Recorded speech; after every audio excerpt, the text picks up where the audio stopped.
à proposer.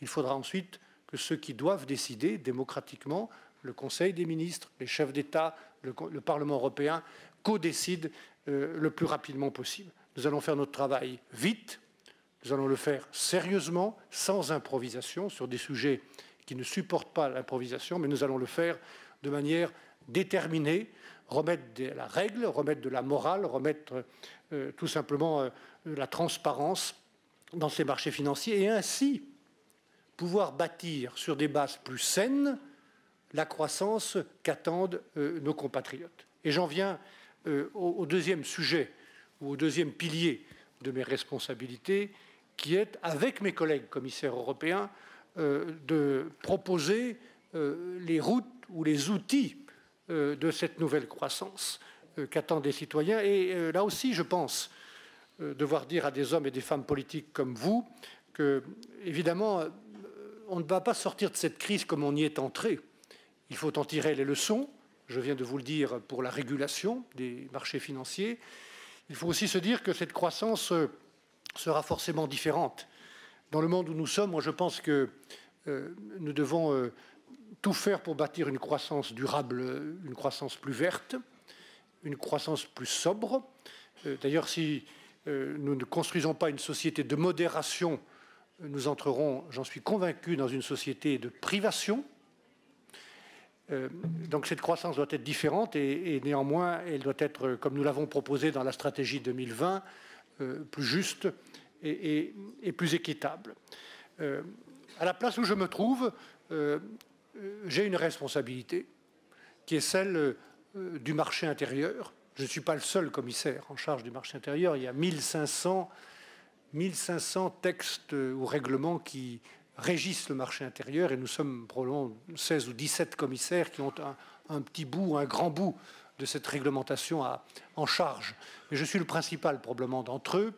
Voilà pourquoi le président Barroso m'a demandé d'animer un travail collectif que j'ai commencé hier avec une dizaine de mes collègues pour voir tous les moyens de relancer le marché intérieur, de le consolider, de supprimer à l'intérieur de ce marché les barrières ou les obstacles qui sont des freins à la compétitivité ou à la croissance. Il y a, chers amis, à l'intérieur de l'Europe, en nous-mêmes, des réserves de productivité et des réserves de croissance si ce marché intérieur fonctionnait bien ou s'il fonctionne mieux.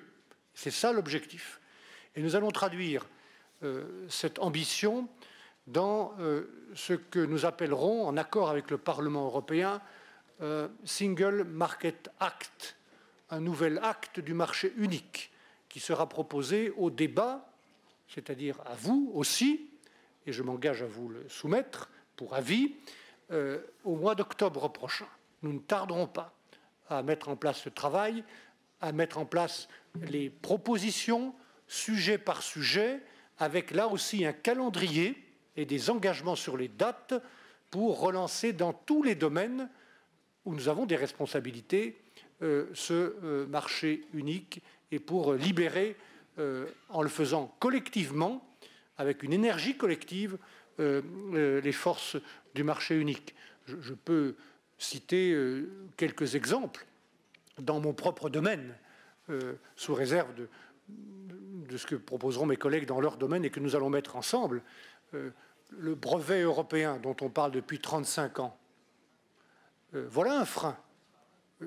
Déposer un brevet pour une petite entreprise européenne, ça coûte 10 fois plus cher en Europe qu'aux États-Unis.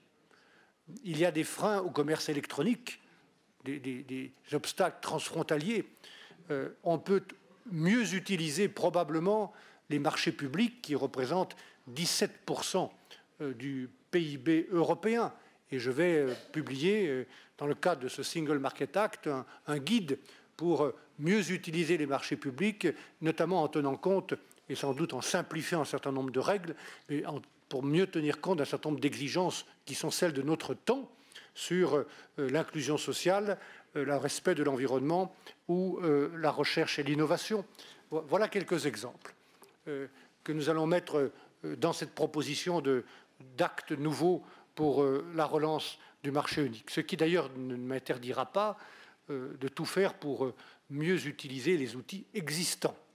et j'ai commencé à Stockholm vendredi dernier une série de réunions. Je poursuivrai à Rome dans quelques jours avec les ministres et les responsables administratifs compétents pour vérifier ou m'assurer de la bonne mise en œuvre des directives actuelles qui régissent le marché unique, qu'il s'agisse de la directive services, de la directive marché public que je viens d'évoquer ou de la directive qualification professionnelle.